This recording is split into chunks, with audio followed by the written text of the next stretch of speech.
नमस्कार। चुनाव का मौसम आते ही वादों की बहार आ जाती है ना।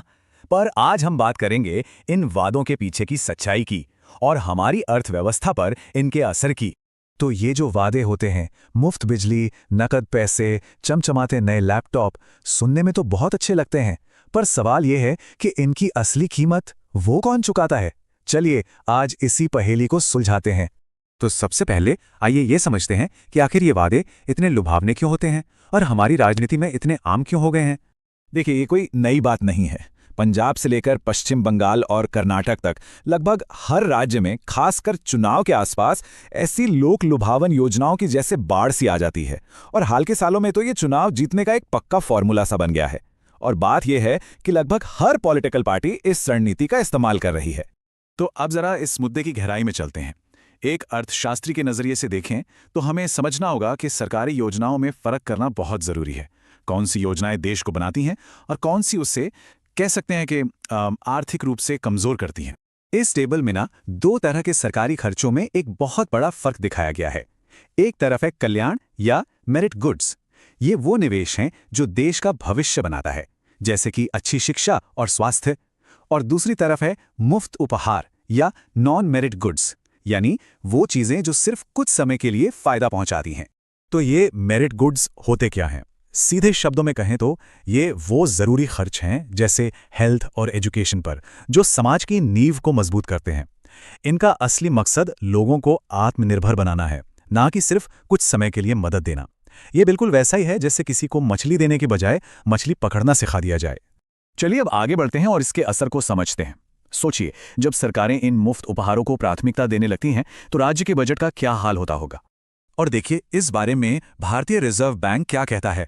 वो साफ साफ कहते हैं कि जब मुफ्त की चीजों और सब्सिडी पर अंधाधुंध पैसा लुटाया जाता है तो देश के विकास के लिए, यानी सड़क, स्कूल, अस्पताल बनाने के लिए पैसा कम पड़ जाता है।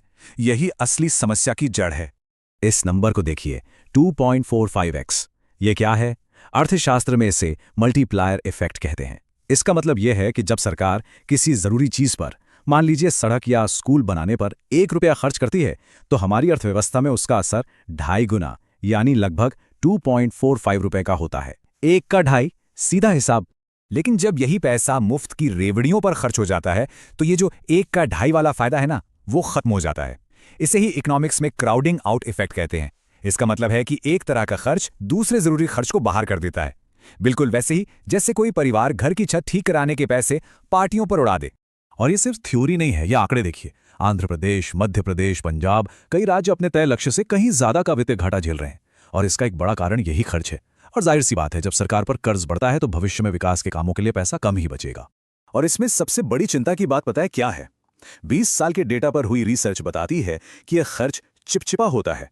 मतलब एक बार चुनाव के बाद ये शुरू हो गया तो बस हो गया, ये बजट पर चिपक जाता है और इससे वापस लेना राजनीतिक तौर पर लगभग नामुमकिन हो जाता है। तो अब जरा दुनिया से इसके कुछ असली उदाहरण देखते हैं। ये 2 रास्ते हैं और दोनों ही हमें बहुत कुछ सिखाते हैं।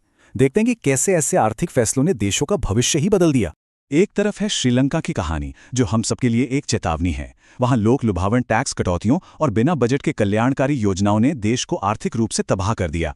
और दूसरी तरफ है ब्राजील का उदाहरण, जहां बोल्सा फैमिलिया नाम के एक प्रोग्राम ने बहुत ही स्मार्ट तरीके से गरीबी को कम किया। तो ब्राजील की सफलता का राज क्या था? ये कोई खैरात नहीं थी, बल्कि एक बहुत ही सोच समझकर किया गया निवेश था।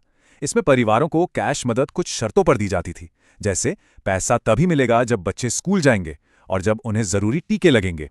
तो नतीजा क्या हुआ? इससे न सिर्फ गरीबी कम हुई, बल्कि देश की आने वाली पीढ़ी ज्यादा स्वस्थ और शिक्षित बनी। यानी गरीबी के दुष्चक्र को तोड़ा गया। तो सवाल ये उठता है कि हम इस जाल से कैसे बच सकते हैं। हम ऐसी बेहतर कल्याणकारी नीतियां कैसे बना सकते हैं जो लोगों को सच में सशक्त बनाएं और हमारी अर्थव्यवस्था को भी मजबूत करें।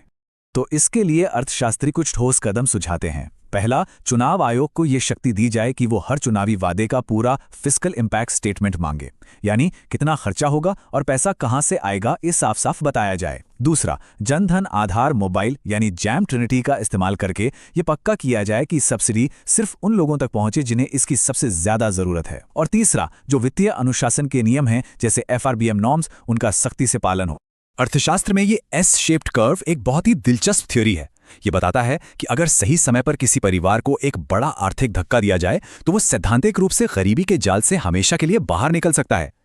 लेकिन ये तो हुई थ्योरी की बात, असल दुनिया इससे कहीं ज्यादा जटिल है। जी हाँ, असलियत ये है कि चुनौती सिर्फ पैसा देने की नहीं है। जहाँ कुछ लोग कहते हैं कि मुफ्त की चीज़ों की कोई कदर नहीं होती, वहीं कई स्टडीज़ ये बताती हैं कि गरीबी की जड़ें कहीं ज़्यादा गहरी हैं, जैसे सही जानकारी की कमी या फिर रोज़मर्रा की चिंताओं की वजह से भविष्य के लिए योजना ना बना पाना। तो आखिर में सवाल यही है, हमारा लक्ष्य सिर्फ कल्याण करना है या लोगों को सशक्त बनाना है? हमें यह सोचना होगा कि हम जनता के पैसे का इस्तेमाल कैसे करें ताकि सभी के लिए एक मजबूत भविष्य बन सके, क्योंकि किसी भी देश की असली ताकत उसके सशक्त और आत्मनिर्भर नागरिकों में होती है, ना कि सिर्फ सरकारी मदद पर निर्भर रहने वाले लोग।